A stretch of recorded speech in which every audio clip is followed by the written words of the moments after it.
Ayan. Ito na kami sa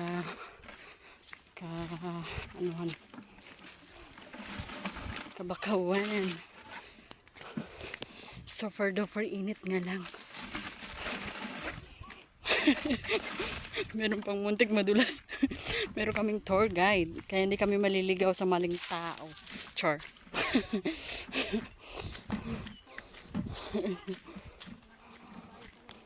Ayan. So ito na nga. Dito kami sa mga kabayanan.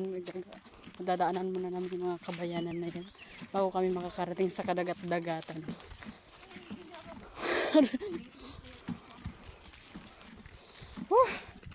Ayan. So,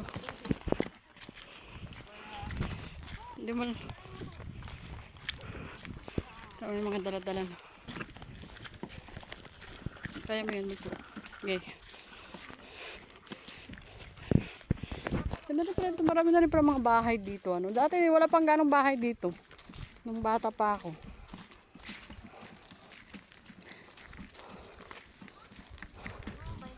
Ngayon marami na. Saka malinis na dito ngayon. Hindi dati marikot dito dati yung masyadong maraming mga mga bakaw, mga talahib. Maraming mga nakakasugat ng damdamin, char. Ayun, nahuli nga. So ito na nga. Ayan, dito tayo dadaan sa tamang daan para hindi tayo mapunta sa maling tao. So,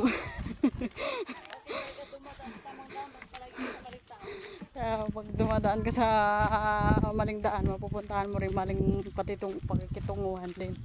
So dapat ngayon maging maging matalino ka na sa pagpili ng tamang daan. Ay, dato may ayaw mo dato.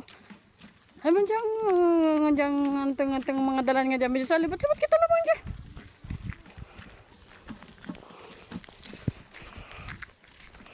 Mainit. So ito na nga. Dadaan na naman tayo sa kalsada. Bago tayo makarating sa dagat. Grabe na yung pasiksi ng anak ko na ito. Tingnan mo. Kala mo di alintana yung init. Naka-short ng maiksi. Tapos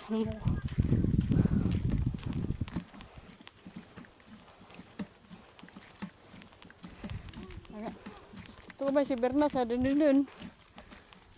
Ang tropang mga manginginas. Ta. Ang dagat. Ta, sobrang init anak, hindi mo ka pa. Mamaya sakit ng ulo mo. Hindi nakapunos. Ganito ang buhay probinsya dito. Nabubuhay din yung mga tao dito sa dagat na. Tapos minsan inaabot pa sila ng dagat. Kanilang tahanan. Pero masaya buhay dito. Tahimik lang. Malayo sa mga stress.